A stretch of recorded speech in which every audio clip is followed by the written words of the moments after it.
What's going on, everyone? There were a ton of new cards released either last night or early this morning.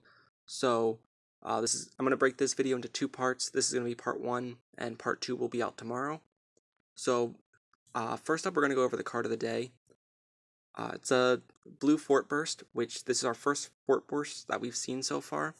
It's called All Guns Blazing. It's a blue spell card. It costs 6 to play from your hand, so that seems really steep for this card, but it does have a really good effect. So, its effect when you play it from your hand is choose an opposing fort and put all creatures at that fort to rest. So, I really like that. It lets you play really aggressively. However, I don't think it's worth the 6 cost. I could see like 4 or 5, but 6 just seems like a little bit too much.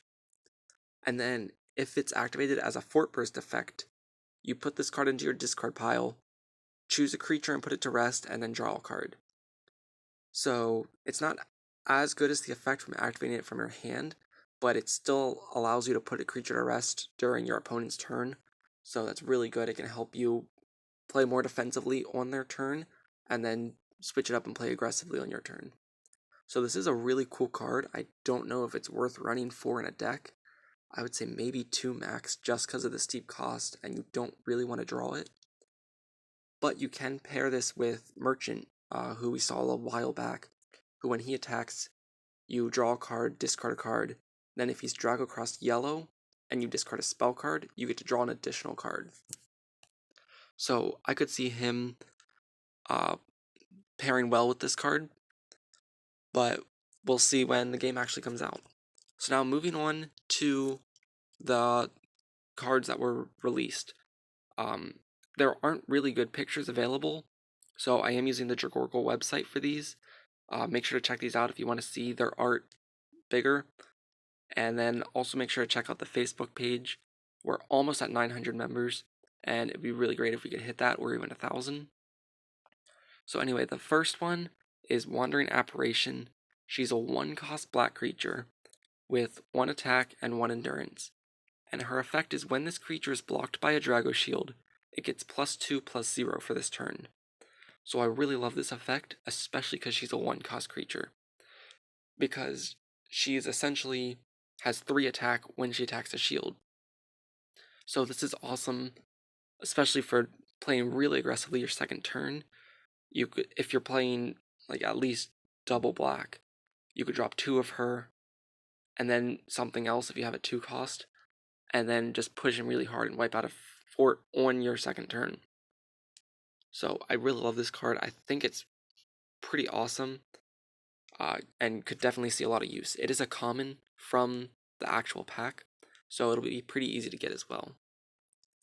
So moving on to the second one, we've got Terrax Earthshaker. He is a green creature that costs 8 to play. Sorry. And he has 8 attack and 8 endurance, so by far the most powerful creature we've seen. And his effect just makes him so much better as well. And he is a double rare. So I thought it was going to be all of the leaders or the lords that were going to be the double rares, but I guess that's not how it's going to be. But anyway, he has 3 effects. His first one is when this creature deals damage to a fort, it deals 2 damage instead, just like the 6-cost Harpy that we saw a couple days ago. So really good for putting your opponent in a tough situation. But then his second effect is what I think makes him extremely awesome. So that second effect is this creature in hand gets -2 cost for each of your destroyed forts. So if you play this late in the game and 2 of your forts are already gone, you can play him as a 4 cost, which is just incredible. So by late game, you usually have 8 or 9 resources anyways, at least what I've been playtesting, that's how it usually ends up. So you could essentially drop 2 of him, and then if your opponent's has a really high advantage over you in terms of barriers, he can quickly change the game around. So I really love this card. And then his third effect is when he's Drago crossed with any color dice, this creature cannot be chosen by opposing effects. So he can't be put to rest. He can't be hit with double torch or double Pyroblast however they try to take him out. So this card is pretty much unstoppable and puts a lot of pressure on your opponent. I really like him, and I can understand why he's a double rare. So then moving on to the last card that we're going to cover today, it is Sanctuary Enforcer. We've actually seen the art for this one already, but she's a 2-cost yellow creature, so I'm kind of glad to see more yellow because we haven't seen a lot of that already. She has 1 attack and 2 endurance, so definitely more of a defensive card if you could call it that, just because 2 endurance isn't that much. But her effect is at the end of the turn that this creature was summoned, if another of your creatures attacked during this turn, draw 2 cards and discard a card. So I think every yellow card that we've seen so far has let you draw cards. So I'm curious to see what they're going to do with that, because there's got to be they've got to have some boss monster that like deals with the amount of cards in your hand.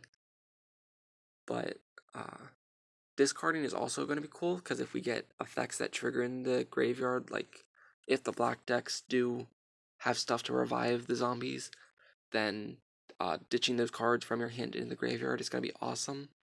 So I could potentially see a lot of use for her in the future.